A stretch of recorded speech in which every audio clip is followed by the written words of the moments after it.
no hay cosa peor que presentarse uno mismo. Y controlarse el tiempo mejor que ni os cuente. Bien, yo soy Clarisa Ramos Feijó, soy profesora de la Universidad de Alicante, profesora de Trabajo Social en la Universidad de Alicante y además tengo un doble rol que es por el cual estoy aquí, y es que soy la delegada de la Fundación Pilares para la Autonomía Personal en la Comunidad Valenciana.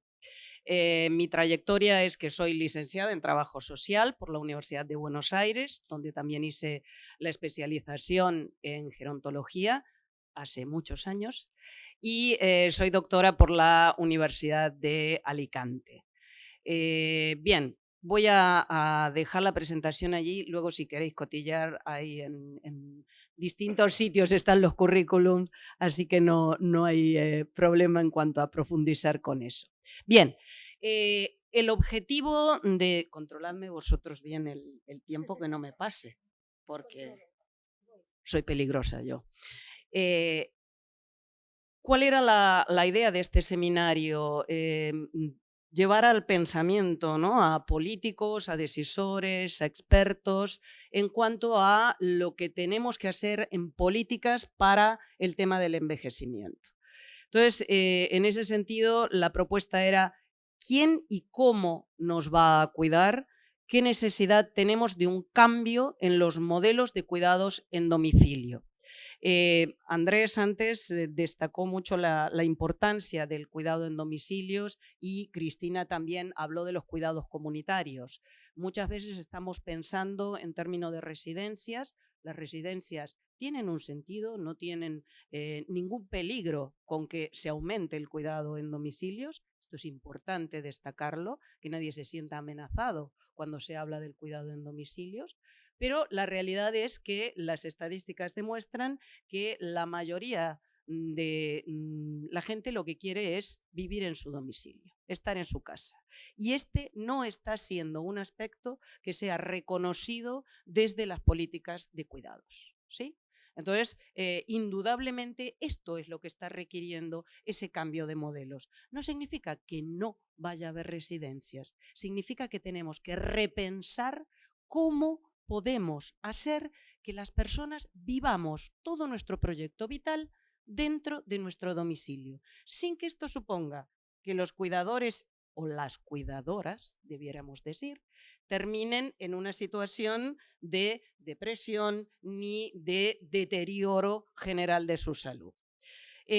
Yo la idea que tenía era definir algunas cuestiones como cuestión operativa, y es empezar definiendo qué son los cuidados de larga duración. Porque muchas veces cuando se habla de cuidados se genera allí una confusión en cuanto a los contenidos que, bueno, creo que es importante clarificar. En ese sentido, además, me interesa muy rápidamente, porque ya me han precedido con muchísima claridad en lo que es el perfil de los cuidadores, y personalmente creo que es imprescindible que hoy hablemos del cuidatoriado, que es una definición que hace María Ángeles Durán y que es excelente, porque es esa nueva clase social, la de quienes cuidan, ¿sí?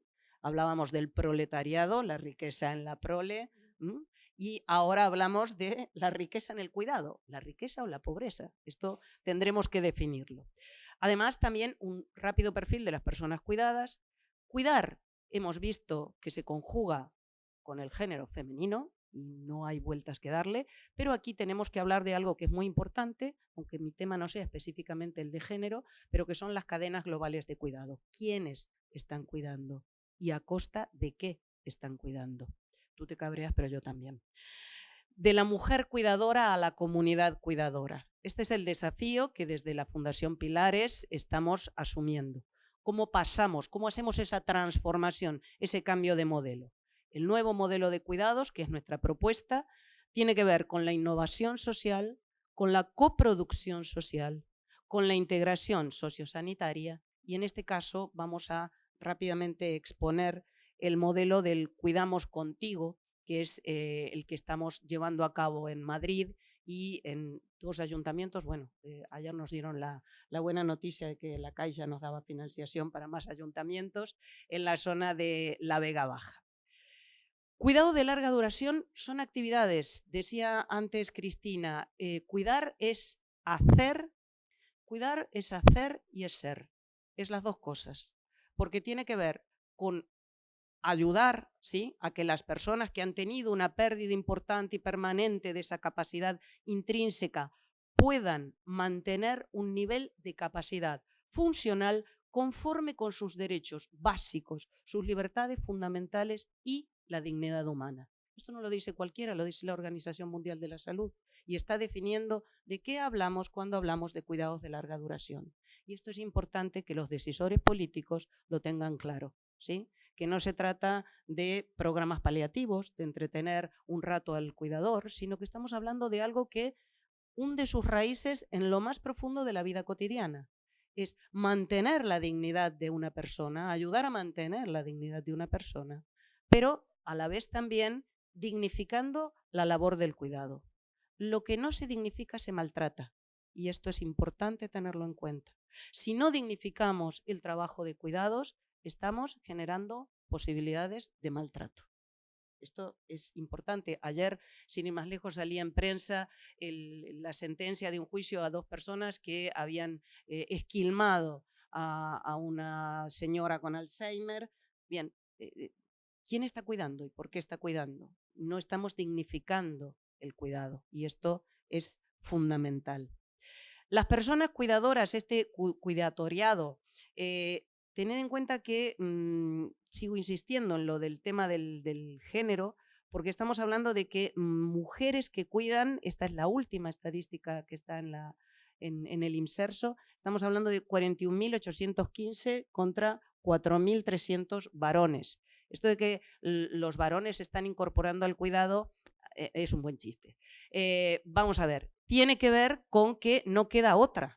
Son los mayores de 80 años que sus hijos o han emigrado o no tienen hijos, porque, cuidado, esta dimensión de quienes no tienen hijos, yo no tengo hijos. ¿Quién me va a cuidar? ¿Vale? Si me enfermo antes que mi marido, me cuidará mi marido, ¿sí? Entonces, este tipo de cuestiones tienen que ser puestas sobre la mesa, porque si no estamos naturalizando situaciones y desde la naturalización de situaciones no se hacen buenas políticas sociales. Bien, además el tema de la edad, cómo va subiendo la edad de quienes cuidan. ¿Sí? Esto que tú planteabas, ¿es lícito, es digno que alguien de 80 años cuide? A ver, el cuidado tiene muchas facetas. Yo entiendo que para una pareja que se ha querido toda la vida, acompañar el deterioro de su compañero o su compañera sigue siendo una labor de cuidado. Y hay que dignificar esa labor de cuidado y hay que respetar esa labor de cuidado. Pero hay otra serie de cuestiones del cuidado que tienen que ver con el hacer, que tienen que ver incluso con destrezas físicas y de otro tipo de competencias que no pueden ser dejadas en manos de una persona de 80 años simplemente porque la estamos perjudicando. Las personas cuidadas, bien, tenemos el perfil de que indudablemente si estamos teniendo la maravillosa esperanza de vida que tenemos, porque por favor, y esto también se los pido a los medios de comunicación, dejémonos de presentar el alud del envejecimiento, ¿no? Como que ahora vamos a ser todos viejos y eso es malísimo. No, no, la posibilidad de no tener una larga esperanza de vida es morirse joven. Y yo no me apunto a esa, ¿eh? Yo prefiero seguir teniendo canas y cada vez más, aunque me quedara calva, pero sí que interesa seguir viviendo. Entonces, ese envejecimiento de la población hace que haya más posibilidades de dependencia. El cuidado de la dependencia requiere de nuevas medidas, de nuevos modelos. Cuidar con perspectiva de género.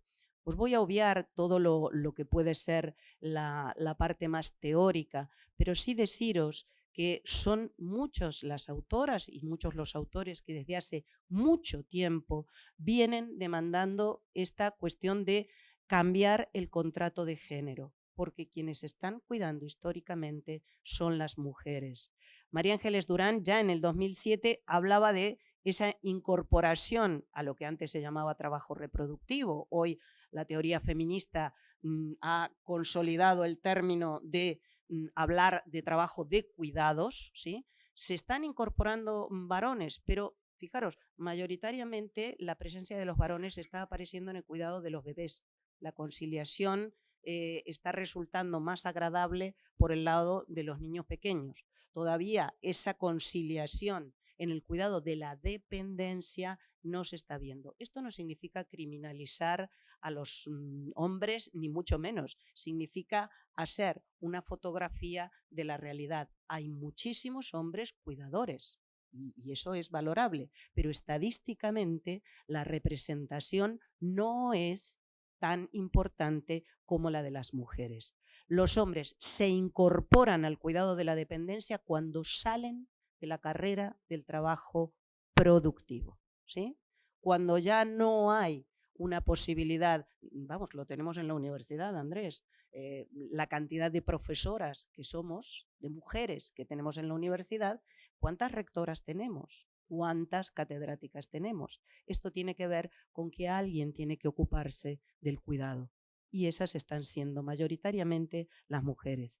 Razavi es una investigadora que en 2007 hablaba del diamante de los cuidados, porque decía que cuando hablábamos de cuidados no podemos verlo desde una sola dimensión, sino que hay muchas facetas del cuidado.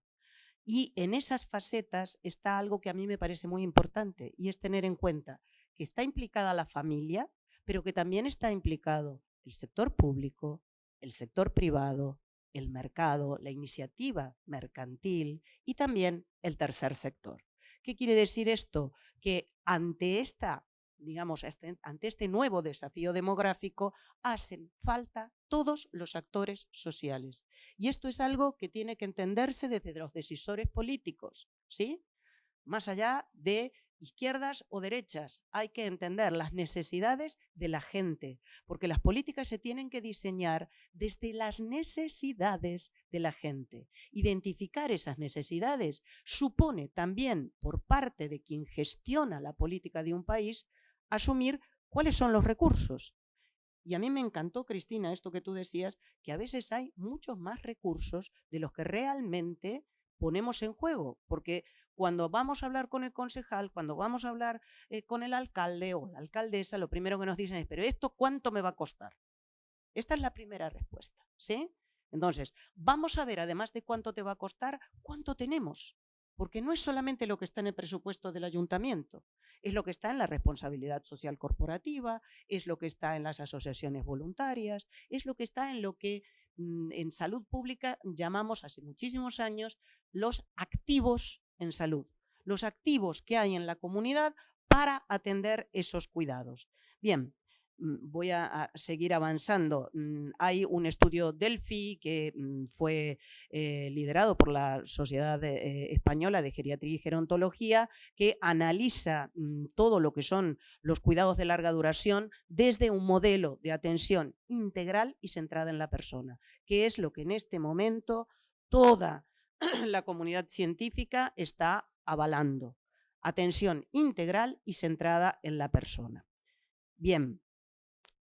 ¿Qué pasa con las cadenas globales de cuidado? ¿Qué implican las cadenas globales de cuidado? Las cadenas globales de cuidado, antes hablábamos, insisto, del trabajo productivo y reproductivo. Esto es lo que estudiamos siempre, la reproducción de la vida, no solamente el tema del embarazo, sino todo lo que implican los cuidados de la vida. Hoy se habla de trabajo de cuidados, directamente se le pone ese nombre, porque es mucho más claro y porque evita cualquier tipo de confusión. Mirad, hay un trabajo que yo recomiendo para quienes quieran argumentar y es el trabajo Cadenas Globales de Cuidado, síntesis de 9 estudios en América Latina y en España, que ha sido publicado por ONU Mujeres en el 2012 y que nos habla de la importancia de la invisibilidad del cuidado. Fijaros lo que dice, la invisibilidad termina determinando la posición social de las personas que protagonizan los cuidados. Es decir, que se está dejando en una escala social inferior a quien cuida. ya sea el cuidador familiar o la cuidadora familiar, o ya sea la persona que se contrata para cuidados. Entonces, esto es muy importante tenerlo en cuenta. La no disponibilidad de datos para medir los cuidados, porque tenemos datos, pero faltan muchos datos. Dentro de las casas hay un universo en cuanto a lo que son los cuidados que desconocemos totalmente. Y hay maravillas, pero también hay horrores. No están solo los horrores en las residencias. Entonces, esto es algo que hay que trabajar y que necesitamos esos datos. Inexistencia de conceptos para aprenderlos. Estamos hablando de un concepto filosófico, ¿no? ¿De qué hablamos cuando hablamos de cuidados? La no garantía de derechos sociales asociado al trabajo de cuidados. En este momento, la cantidad de inmigrantes que están trabajando en condiciones de esclavitud, a esto estamos llamando las cadenas globales de cuidado, mujeres que son atraídas por el tema de, ven porque en España necesitan gente que cuide a los viejos. Esto lo he escuchado yo hablando con inmigrantes. La falta de una regulación social y un debate público sobre las condiciones en las que deben proporcionarse los cuidados. Si no tenemos un debate público, si esto no se pone sobre la mesa, del mismo modo que hay una marcha reclamando por las pensiones, tenemos que lograr poner sobre la mesa una marcha reclamando por la calidad de los cuidados y por la defensa de los cuidadores. Porque no son solo las pensiones, es también el cuidado, por favor. Yo creo que eso es muy importante. De la mujer cuidadora a la comunidad cuidadora. Comunidad en un mundo individualista. Claro, es que hemos generado una sociedad que está muy acostumbrada a que le traen la comida a casa, a que coge el teléfono y elige lo que necesita, llama a Globo, al rider de turno que le trae las cosas. Pero tenemos que repensar eso, ¿no? Tenemos que auténticamente generar esa revolución en la que se plantee que hay una responsabilidad social sobre los cuidados de larga duración. Esta responsabilidad social pasa, por un lado, por lo de ir tomando conciencia del autocuidado, es decir, claro, yo sé que si como de determinada manera va a llegar un momento en que mis arterias reventarán. Entonces, yo también me tengo que hacer, en parte, responsable de eso. Pero también hay una responsabilidad del conjunto de la sociedad. No es el problema, es como si yo dijera, yo no tengo hijos, así que la educación no me interesa. Claro que me interesa, porque hay una cuestión que va más allá de la independencia y de la dependencia, que es la interdependencia. Somos seres interdependientes y los problemas sociales son interdependientes también. Hay que plantear entonces un debate sobre los cuidados. Y además, esto que ha dicho Cristina también y que se repite tanto, hay que hablar de las vejeces, porque hay distintas formas de envejecer y hay distintas realidades. Y claro que hay, nosotros tenemos desde la Fundación Pilares un trabajo de investigación sobre los nuevos mayores que vienen, pero cuidado, que también es cierto, yo el otro día en mi universidad se planteaba, es que los mayores que vienen ahora tienen formación universitaria, utilizan internet, y yo decía, momentito, que siguen estando también otros mayores que no tienen todas esas realidades. Y hay que atender a todo ese abanico, porque la diversidad es el signo de nuestro tiempo y la personalización en la atención es lo que da calidad al cuidado. Hay que avanzar también en un proceso de preparación a la vejez. ¿Por qué? Porque está tan estigmatizada la imagen de la vejez que o pasamos lo que yo decía antes, ¿no? O del flower power a las imágenes de los muertos vivientes, que claro, la gente se asusta cuando se habla de la vejez. E incluso los y las profesionales no le dejan hablar a las personas mayores de sus propias necesidades y de sus propios miedos. El otro día me decían, nosotros estamos con una investigación sobre deberes y derechos de las personas adultas mayores, porque las personas adultas mayores también tenemos deberes. Esto es importante, cuando a alguien se le quitan los deberes, se le quita la condición de ciudadanía. Se le dice, te voy a dar todo, te voy a sobreproteger tanto que nunca vas a tener que hacer absolutamente nada. Y me decían que uno de los mayores problemas era cuando trabajaban las últimas voluntades, pero no porque las personas no quisieran trabajarla, sino porque decían, mis hijos se van a asustar. Porque la gente joven le tiene miedo, parece ser, a la imagen del envejecimiento como cercanía a la muerte. Y en muchos casos no deja que las personas expresen este sentimiento. Esto que a veces pasa cuando alguien dice, estoy triste o he perdido la mayoría de mis amigos. Esto de tener amigos de una sola edad, que yo siempre digo, hay que tener amigos en todas las edades, ¿sí? Porque si no, claro, uno va perdiendo amigos en el camino. Y que se le dice, no, pero doña Rosa, usted tiene que estar contenta, tiene que estar feliz porque todos la quieren. Deja que cada uno exprese lo que siente. O lo que te pasa es que tú tienes miedo de escuchar ese relato. Entonces, también tenemos que plantearnos cómo formamos a nuestros profesionales en la capacidad de empatía. No solo en las universidades, Cristina, tú planteabas, es importante la formación en las universidades, también en la formación profesional. Es importantísimo. ¿Por qué? Porque nosotros tenemos gente que está cuidando, gerocultoras, que están trabajando y que son fundamentales. Y pensar en su formación es capital para unas buenas políticas sociales. Porque las políticas sociales se pensarán muy arriba, pero resulta que luego se ejecutan en la realidad. Entonces, si se piensan de arriba, pero no se tiene en cuenta lo que se está gestando debajo, tenemos otra vez un problema y un fracaso de políticas sociales. Los organismos internacionales están todos de acuerdo en la atención integral y centrada en la persona. El discurso está ganado. Ahora hay que hacerlo realidad.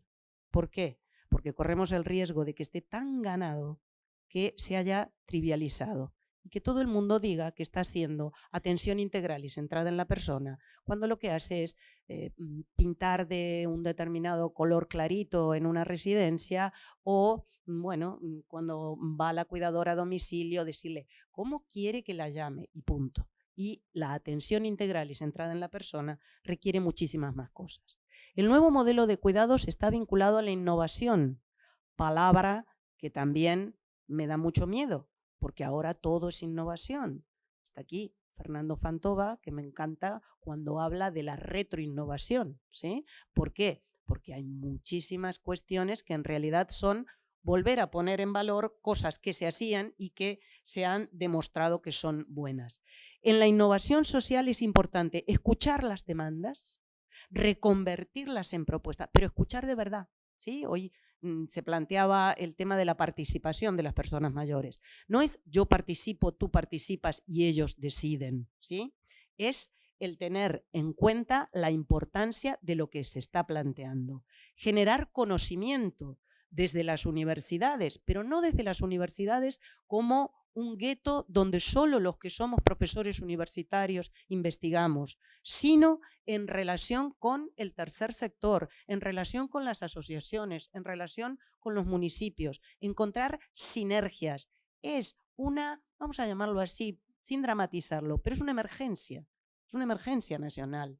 Cuando hemos tenido la gota fría en la Vega Baja, hemos sentado a todo el mundo a trabajar. ¿Por qué? Porque necesitábamos que todo el mundo se pusiera manos a la obra. Y aquí pasa exactamente lo mismo.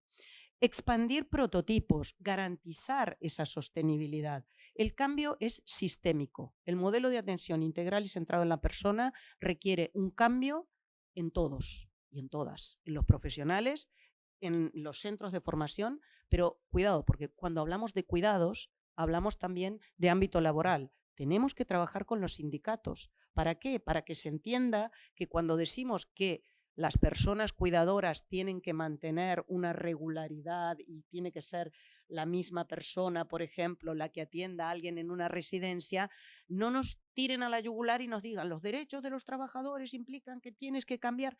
Vamos a sentarnos y hablar. Es algo que caracteriza a las personas, la capacidad de argumentar. Coproducción social tiene que ver con la misma idea. El viaje en tándem, que decía una de nuestras gestoras de caso, que es tan importante. Tiene que haber una nueva relación entre la administración y la ciudadanía. ¿Por qué? Porque necesitamos conocer la opinión de la ciudadanía a través de los ciudadanos y de todos los distintos niveles en los cuales se expresa la ciudadanía. El nuevo rol profesional implica saber y hacer que las personas participen. Integración sociosanitaria es fundamental. A nosotros nos está costando sangre, sudor y lágrimas porque llevamos años tratando de hacerlo, pero lo estamos logrando. Lo estamos logrando a través de permeabilidad de contactos. El problema es que no sea simplemente una integración sociosanitaria vinculada a que yo me llevo bien con la enfermera del centro de salud, sino que realmente tenga que ver con que todos vamos a una. Y fundamentalmente este nuevo modelo tiene que ver con integralidad y personalización. Integralidad porque los cuidados no significan solamente lo sanitario o solamente el apoyo de servicios sociales. Los cuidados tienen que ver con que si esa persona tiene un perro y nadie se lo puede sacar a pasear, hay que conseguir un voluntario que saque a pasear ese perro, porque en eso le va la alegría a esa persona, ¿sí? Y tiene que ver con muchísimas otras cosas. La experiencia que nosotros tenemos está publicada en la guía 2 de la Fundación Pilares. Lo tenéis todo. Es de acceso libre y gratuito en PDF. Si lo queréis en papel ya tiene un coste, pero os invito a que lo leáis porque, bueno, si no, no puedo expandirme en todo. ¿Cuáles, digamos, las cuestiones básicas que nosotros estamos planteando como propuesta? Adaptaciones que integren los cambios sociales, que tengan en cuenta el envejecimiento demográfico y la justicia de género. Replicar las experiencias que sirven, es decir, generemos bases de buenas prácticas, porque se están haciendo cosas, pero las cositas aisladas no tienen sentido. Tenemos que potenciar y sumar, generar un conocimiento, ¿sí?, para formarnos en ello. Garantizar el ejercicio de deberes y derechos en las personas que están en situación de dependencia también, porque se están vulnerando sus derechos. Y tanto que hablamos de la ley de la dependencia, es la ley de promoción de la autonomía, y eso se nos queda siempre olvidado. Seguir las recomendaciones de los organismos internacionales. Una vez Demetrio Casado me dijo, cuando quieras guardar un secreto, tienes que hacer un artículo científico. Ponlo ahí y nadie se enterará. Caramba, tenemos cantidad de material. Entonces, eso hay que tenerlo en cuenta. Y contemplar la contención del gasto público, ¿sí? Contención del gasto público lo digo porque no se trata de más presupuesto, se trata de más sinergias, ¿sí?, de trabajar en conjunto. Y ya para terminar, deciros que en el acceso al programa Cuidamos Contigo, lo que estamos intentando es que la integración sociosanitaria tenga que ver con la idea de la ventanilla única, donde los casos entran tanto por el centro de salud como por los servicios sociales que nos lo derivan, como por el boca a boca que llega a donde está nuestra gestora de casos. Bien, muchas gracias y vamos al debate.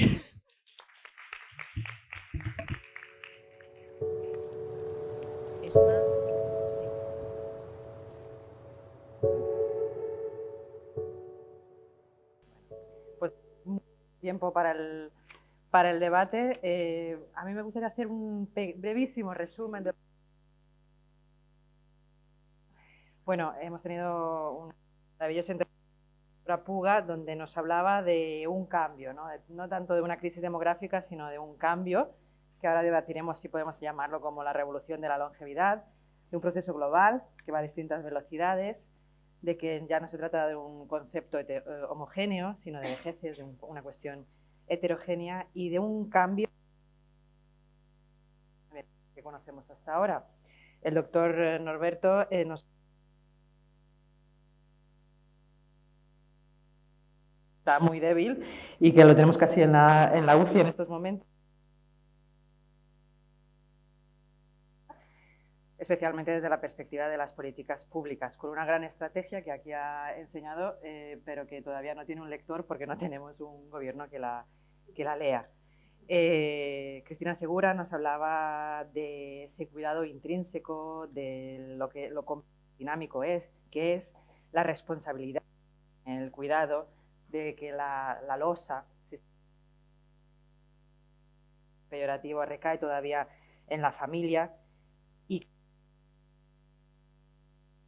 concepto de la mujer, que en muchos momentos se encuentra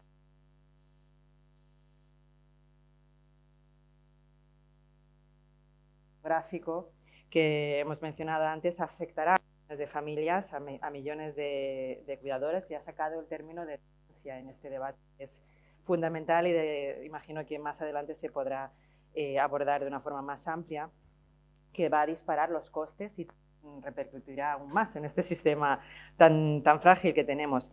Y también de un concepto de precarización, básicamente, de CEBA, de nuevo, especialmente con la mujer, y bueno, ha dado una imagen a ese cuidado prolongado, variable, agotador, que se puede... donde básicamente, bueno, pues no hay momentos, ¿no?, para el descanso, para una huida de la situación. Y bueno, también la Clarisa Ramos, que es de la Fundación Pilares, nos habla de esa persona cuidadora, de una comunidad cuidadora, del que si queréis ahora hablaremos si es posible en la dinámica social que nos encontramos. También simplemente decir, en alusión a los periodistas, y muchas veces nos perdemos en el discurso porque no acabamos de entender cuál es la radiografía de la situación.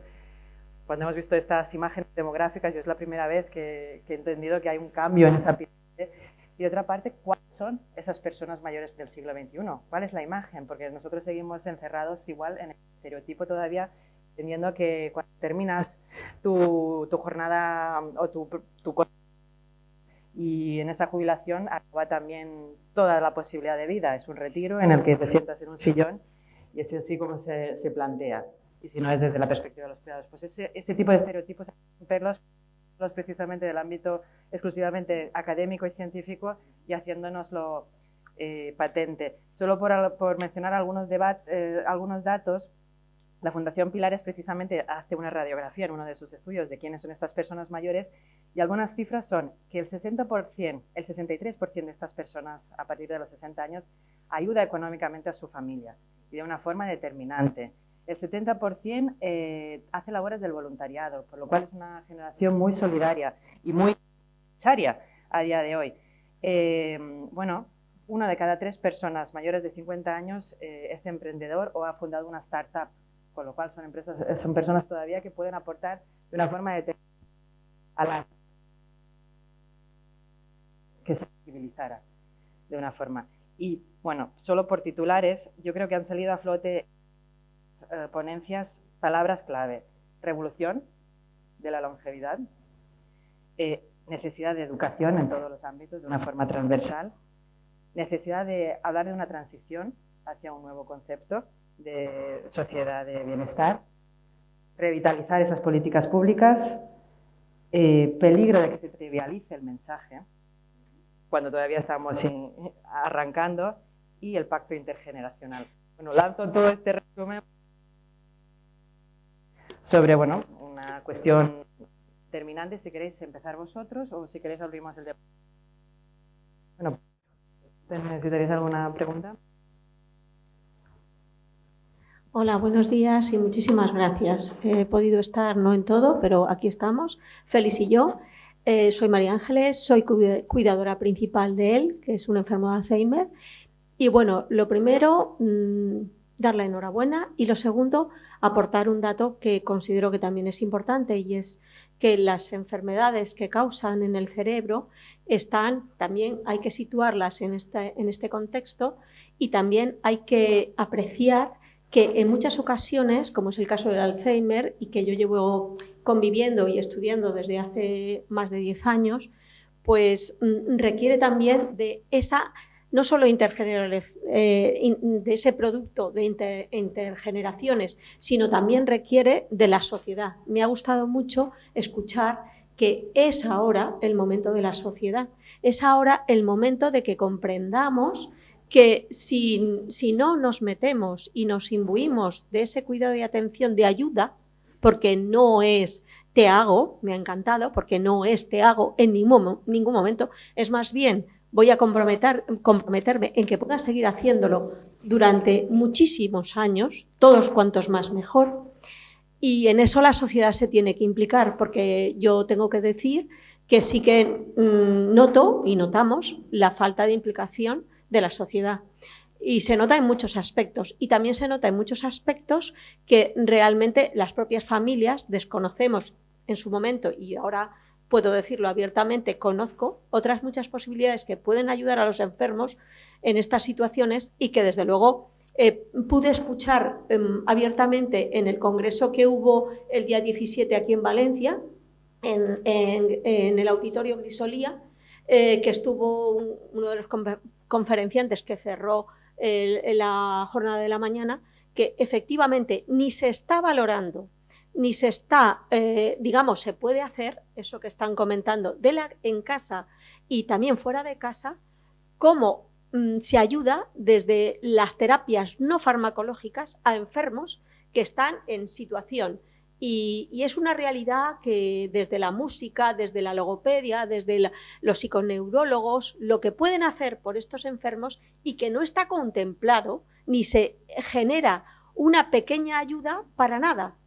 Las familias estamos indefensas, totalmente. Y eso es algo que quiero exponer para que se conozca. Y porque yo todo lo que he escuchado aquí, francamente, no tengo más que decir gracias, porque es que nos están entendiendo. Ahora lo que hace falta es que llegue a la sociedad, porque está claro que lo tienen muy claro quienes están aquí. Sí. Muchas gracias.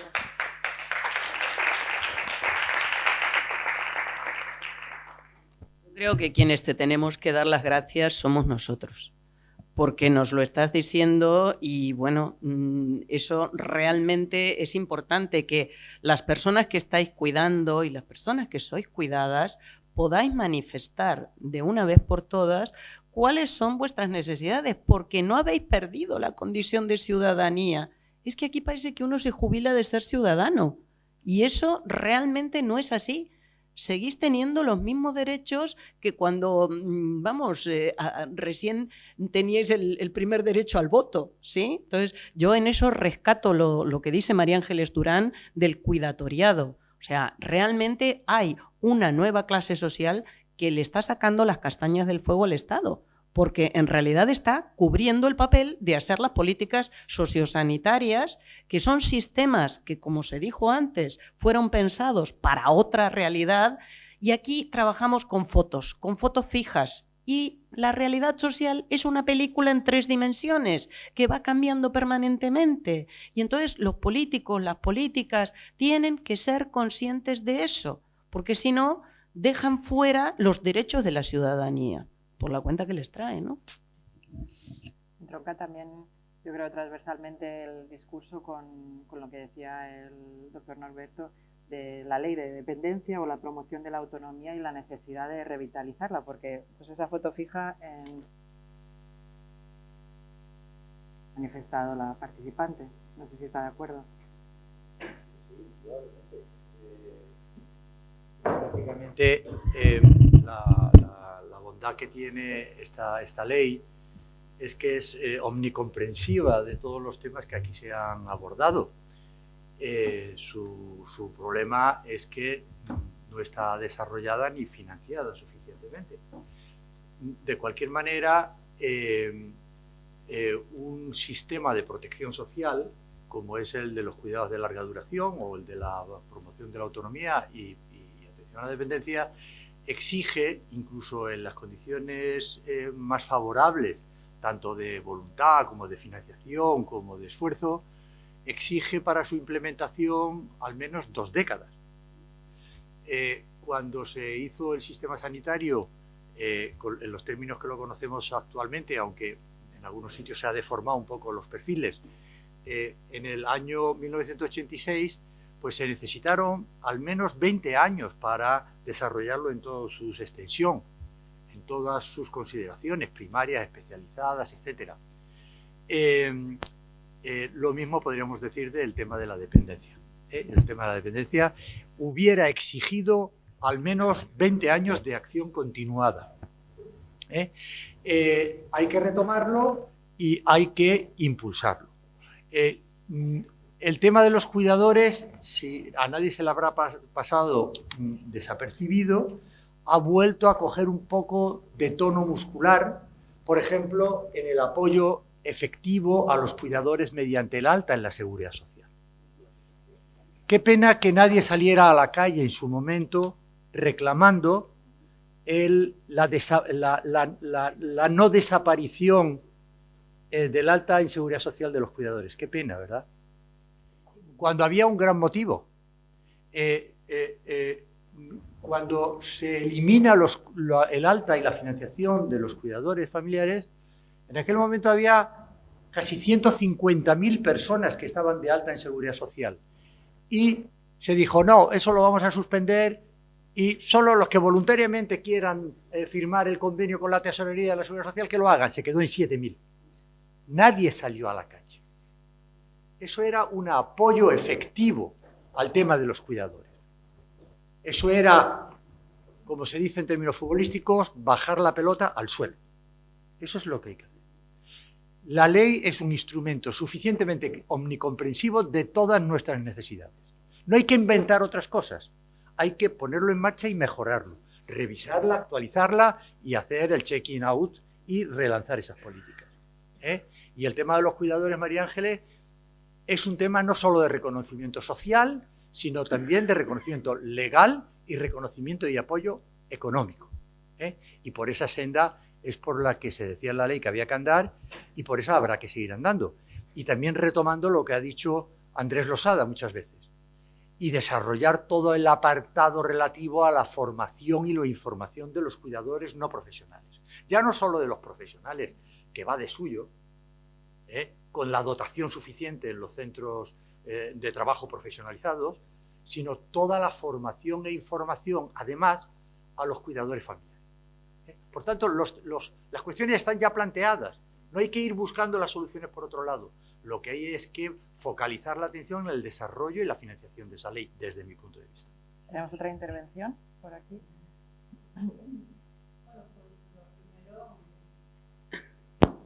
Lo primero, felicitar a la universidad porque, bueno, este tema pues es delicado, pero a la vez no súper importante, sino fundamental para personas en concreto y para la sociedad en general. En esto yo diría, también hay que contemplar que no se ha hablado las personas que viven solas y en soledad. Ese tema no, en ninguno de los ponentes, me parece, yo he estado tomando nota y me parece que no se ha hablado.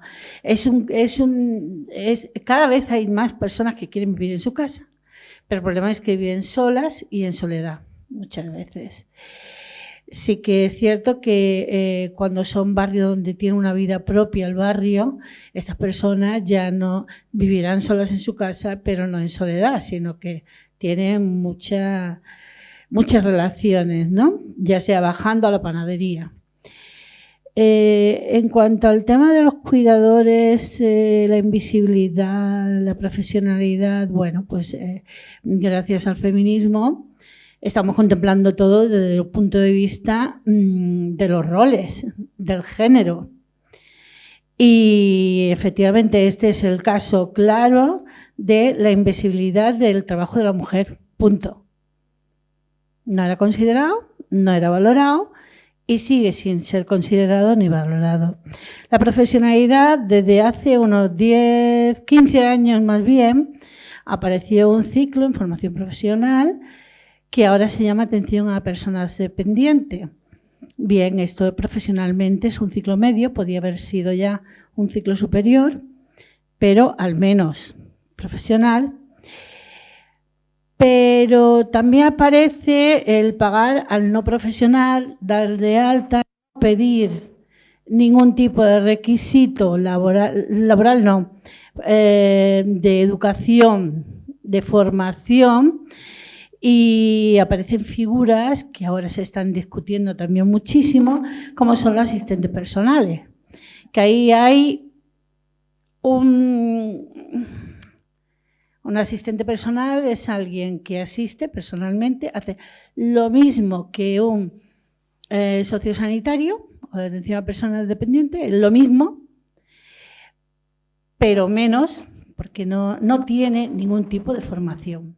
No es requisito laboral, pero no requisito educativo. Entonces, esta figura se está ahora discutiendo mucho, ¿no?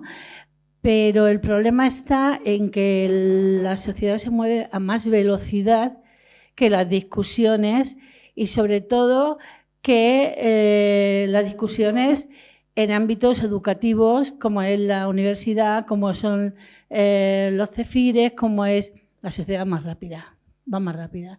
Y el problema es que siempre vamos detrás y siempre sucede lo mismo, siempre vamos detrás en profesiones y en temas que tienen que ver con las personas, no con el dinero, porque todo cuesta dinero, pero sí con las personas y con trabajos que tienen que relación, trabajos que han hecho mujeres. Y bueno, esto es algo que no solo se tiene que plantear en cada una de las discusiones, sino que además tiene que, bueno, este tipo de debates, este tipo de encuentros, de seminarios, yo, claro, poquito tiempo. tendría que hacerse más. Tendría que hacerse más. Y enhorabuena a los bancos que han decidido apoyar este tipo de cosas, porque ya está bien de sacarnos dinero. Muchas gracias. Antes de responder, tenemos una intervención más arriba, porque nos quedan 5 minutos. El debate sí que se ha quedado en muy poco. Sí, buenos días. Habéis hablado de que es el tiempo de la sociedad civil, también de los políticos, entiendo yo, porque creo que aquí hay una combinación que deberíamos explotar, ¿no? Yo estoy de acuerdo que estamos en un momento en que la sociedad civil, sobre todo las generaciones que ya somos mayores y que venimos de una lucha por devolver la democracia a este país, tenemos un nivel de exigencia muy importante, un nivel de solidaridad bastante importante y también un nivel de asociacionismo bastante importante. Entonces, desde ese punto de vista, yo creo que la sociedad civil juega un papel fundamental y es la presión a los partidos y a los grupos políticos, porque yo creo que en el fondo, esta frase que has dicho esta mañana, parafraseando a Gramsci, Norberto, de el pesimismo de la voluntad, lo decía al revés, es lo que creo que está ocurriendo. Quiero decir, el tema de la dependencia, el tema sociosanitario, no está en la agenda de los partidos. Hay un discurso, efectivamente, cuando llega a momentos concretos hay un discurso, pero luego queda completamente aparcado, completamente aparcado.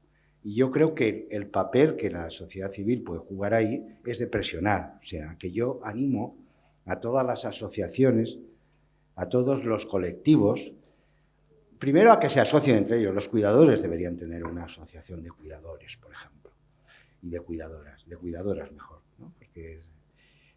Pero también a las asociaciones ciudadanas, asociaciones de vecinos. Ahora estamos en Valencia apoyando el Consejo Valenciano de Personas Mayores, estamos apoyando una iniciativa en el barrio San Isidro de detección de soledad no deseada, contando con todo el conjunto del barrio, asociaciones, comerciantes.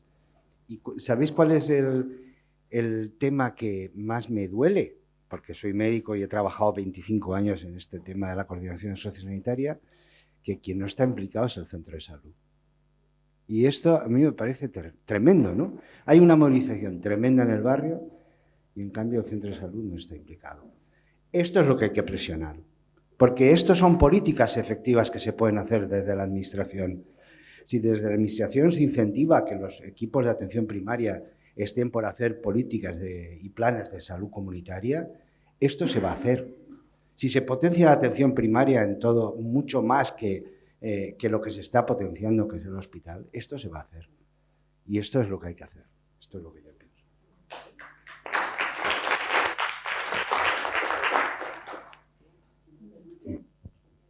Solo una cuestión.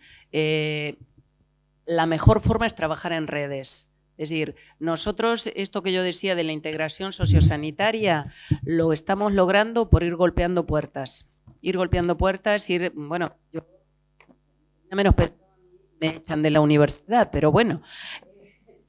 Utilizo la presión de la universidad junto con la Fundación Pilares, estamos haciendo un trabajo de alianzas, nos vamos al centro de salud, empezamos a buscar sinergias. La clave está, mira, nosotros hemos montado en Rojales, que es un lugar pequeño de la Vega Baja, montamos mesas intersectoriales, convocamos a todo el mundo que tenía que ver con activos sociales. Tú lo conocerás porque en salud pública Antonovsky, que fue el médico que inventó esta cuestión de los activos en salud, planteaba eso. Entonces, el tema está en no cansarse. Yo creo que nos cansamos menos los que venimos de luchas anteriores que la gente joven.